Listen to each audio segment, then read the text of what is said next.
Bonjour à tous et bienvenue dans ce nouveau billet d'humeur sériel. Alors je sais que sur ma chaîne je vous parle énormément de séries américaines. Bon, je vous parle aussi de séries anglaises, mais ça reste quand même dans le monde de l'anglo-saxon. Alors ça s'explique assez facilement, d'abord parce que j'aime beaucoup ça, mais aussi, il faut se l'avouer, les États-Unis cassent un peu le game de la série télé depuis les années 50, que ce soit en termes de production ou même en termes de budget. Je mets évidemment à part les standards de qualité parce que c'est quand même une autre question. On a le droit de ne pas aimer les séries américaines.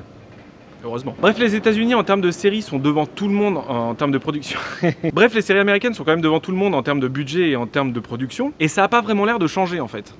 Et ça a même tendance à s'accélérer. Donc du coup, on a l'impression vraiment qu'il n'y a que ça qui nous est offert, qu'il y a énormément de séries américaines et que finalement le reste ne représente rien du tout. D'ailleurs, je suis quasiment certain qu'il y en a beaucoup d'entre vous qui ne connaissent quasiment que ça, qui regardent uniquement que les séries américaines. Et je vous jette pas la pierre, hein, attention, c'est vraiment une question d'offres. Il y a énormément d'offres américaine par rapport au reste. Et pourtant, il y en a plein des exemples de séries qui viennent d'ailleurs que des États-Unis. On peut bien évidemment parler des séries anglaises, hein, comme je les ai citées tout à l'heure, mais aussi des séries scandinaves qui prennent de plus en plus d'importance dans le paysage télévisuel, des séries italiennes, des séries israéliennes, bon, il y en a plein, vous avez compris le principe.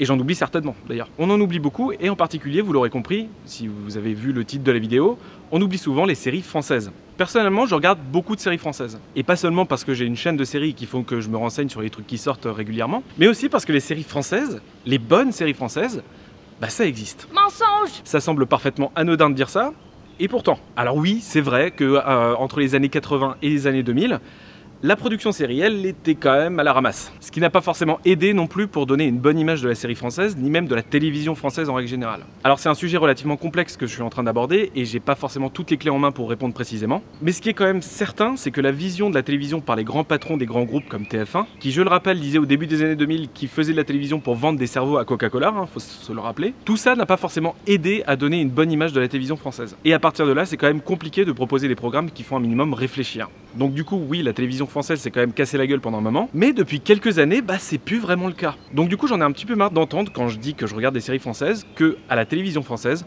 on ne voit rien à part Plus belle la vie et Mimi Mati. Parce que c'est faux. En plus d'être élitiste et malveillant envers les gens qui regardent ces séries-là. Du coup, pour en finir définitivement avec cette idée-là, je vais tout simplement vous donner quelques séries télé que je trouve françaises, que je trouve intéressantes. On peut par exemple parler de la série Engrenage, qui est un très bon polar diffusé sur Canal+, qui était certes un petit peu maladroite au début, mais avec le fil des années, est devenu carrément cool à regarder. On peut aussi parler d'Un village français, une série France 2, comme quoi le service public fait des choses bien. Un village français qui raconte l'histoire d'un village, en France, sous l'occupation, jusqu'à la libération. Sans blague! Et qui traite le sujet de la collaboration, par exemple, d'une manière très intelligente. On peut aussi parler des Témoins, qui est une série qui a été faite par ceux qui ont fait Pigalle la nuit, qui a un polar de très bonne qualité aussi. Ou encore Petit Quinquin, une série de Bruno Dumont qui est passée sur Arte il y a pas mal de temps, qui ne plaira peut-être pas à tout le monde, mais devant laquelle j'ai passé de très bons moments. En France, on aime bien aussi les formats très courts qu'on appelle shortcom, et qui passent entre le journal télé et le film du soir. Alors ces séries télé, vous les connaissez certainement, c'est Kaamelott. Évidemment Kaamelott, j'allais parler de Kaamelott sur les séries télé françaises.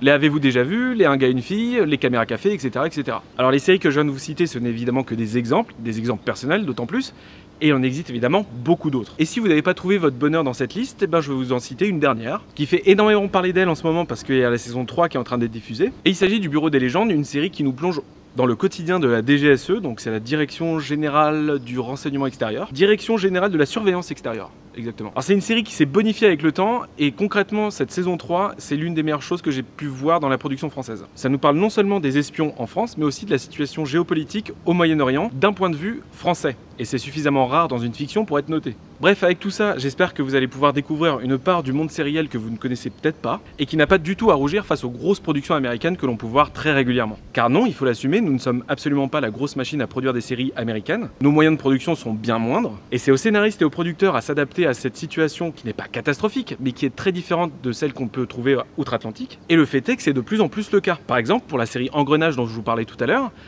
la série a décidé de produire une saison tous les 2 ans, ce qui visiblement lui correspond vachement bien. Mais c'est aussi à nous, public, de nous réhabituer à la production française, de nous réhabituer à des dialogues et à une structure narrative français. Parce que l'argument qui revient très souvent quand je parle de séries françaises avec des amis ou avec des gens que je connais, c'est que ça parle français. C'est ça leur excuse, c'est je ne regarde pas parce que ça parle français. C'est bizarre, non? Donc c'est à nous de nous réhabituer à tout ça. Parce que c'est certes très différent de ce qu'on nous propose outre-Atlantique, mais ça n'est pas forcément moins bien. Voilà, c'était assez court, mais si vous avez d'autres séries télé françaises à me proposer, allez-y dans les commentaires. Ou si vous avez quelque chose à rajouter à mon argumentaire, les commentaires sont là pour ça de toute façon. N'hésitez pas non plus à aller voir mes anciennes vidéos qui se trouvent juste là. Et aussi à me rejoindre sur Facebook, là, où je donne des news de séries à venir ou à voir. Voilà. Beko.